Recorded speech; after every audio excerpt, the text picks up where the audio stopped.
นี้มีชื่อว่าสอนนงสุดาหลวงลาดหรือว่าชื่อลินกับชื่อกี้ตอนนี้ศึกษาอยู่ปี 4 คณะอักษรศาสตร์ภาษาอังกฤษมหาวิทยาลัยดงโดภาษานี่ตามที่ตนเองได้มีประสบการณ์มาภาษานี่สำคัญคือทุกอย่างที่เขาเห็นในอ้อมตัวเขาเป็นสำคัญเหมือนเป็นภาษาและภาษาคือสำคัญอยู่ที่ว่าเขาสามารถใช้สื่อสารกับคนกับทุกคนได้และกับว่าจะเป็นทั้งคนลาวคนต่างประเทศแมนทุกอย่างสำคัญเหมือนภาษาและภาษาแมนเขาแน่นอนเขาฮู้อยู่แล้วว่าภาษาแมนเขาจะบ่ได้ใช้เลขอยู่แล้วแมนบอกแล้วก็เป็นสิ่งหนึ่งที่ว่าอันนี้ก็ค่อนข้างที่ว่ามักและก็ถนัดเพราะว่าเป็นคนที่บ่ค่อยมักแบบว่าในสายไรอย่างอยู่แล้วกันเลยว่าเลือกเรียนสายนี้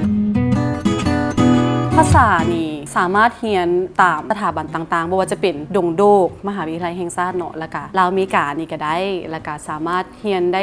ทุกๆสถาบันที่ว่าท่านสนใจหรือว่าเฮาสนใจคือน้องเองก็เรียนทั้ง2สถาบันก็คืออยู่ทางลาวอเมริกาแล้วก็ทางอยู่ทางดงโดกแล้วก็สิ่งสำคัญก็คือสามารถเรียนได้ด้วยตนเองคือทางอินเทอร์เน็ตแน่นอนเลยห้องเซลฟ์เลิร์นนิ่งคือสามารถเรียนได้ด้วยตนเองบ่จำเป็นต้องไปเรียนอยู่สถาบันก็ได้สามารถเรียนนำคนอ้อมข้างก็ได้หรือว่าเรียนนำอินเทอร์เน็ตก็ได้คือทางสายภาษาโดยตรงเลยก็คือในเรื่องของวิหลายสาขาไม่ว่าจะเป็นในเรื่องของอาจารย์ครูอาจารย์ติวเตอร์ที่ว่าสามารถสอนเป็นในเรื่องภาษานั้นๆได้และก็เป็นนักการทูตก็ได้และก็เฮ็ดเวียกเกี่ยวกับโครงการไม่ว่าจะเป็นการของห้องสื่อสารพัวพันต่างๆทางภายในและต่างประเทศก็ได้และก็จะเป็นนักข่าวนี่ก็ได้เพราะว่าทางคณะอักษรศาสตร์ก็จะมีแบบฝึกงานให้คนไปเป็นนักข่าวหรือว่านักแปลก็ได้ตัวนี้จะเป็นหลักๆก็คือเวลาจบมาแล้วส่วนหลายคนก็จะไปเป็นสายหลักๆก็คือจะเป็นครูส่วนหลายในเรื่องของ NGO นำแมนทุกอันเลย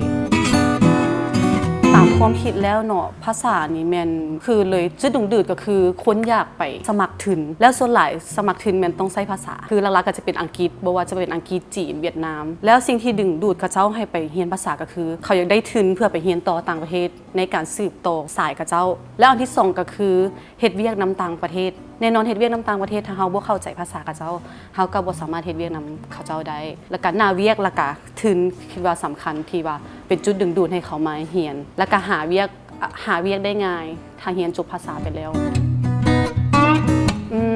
ตามความรู้สึกแล้วเนาะในงานที่ว่าผ่านมาในตอนเช้านี้คิดว่าเป็นงานที่ว่ามีประโยชน์สำหรับน้องๆที่ว่าหากจบใหม่เพราะว่าตามที่ไปไกด์ดิ้งกับเจ้าแล้วคือม.7 บางคนเขาก็ยังบ่ฮู้ซึ่งดีแล้วที่ว่าน้องๆนักเรียนม.7 มาแล้วเขาก็ได้ฮู้ว่าโอ้กับเจ้าตัดสินจังไดว่ากับเจ้ายังเรียนสายใดยังเรียนเมเจอร์ใดก็ถือว่างานนี้เป็นถือว่าแถมยังฟรีอีกเนาะแล้วก็ถือว่าเป็นงานที่ว่ามีประโยชน์ต่อทั้งคนที่ว่าเป็นไกด์ดิ้งนำแล้วก็คนที่ว่าหากกำลังสิเข้ามหาลัยหรือว่าสถาบันต่างๆถือว่างานนี้เป็นงานที่ว่ามีประโยชน์แล้วก็ได้ความรู้หลากหลายแล้วก็รู้สึกดีใจที่ว่าได้มาแชร์ประสบการณ์ต่อน้องๆสำหรับคนที่ว่าอยากเข้ามาเรียนสายภาษาก็อยากให้เกี่ยมในเรื่องของเอกสารต่างๆว่าเอกสารเขาครบบ่และก็ในเรื่องของสายภาษาว่าเขามีค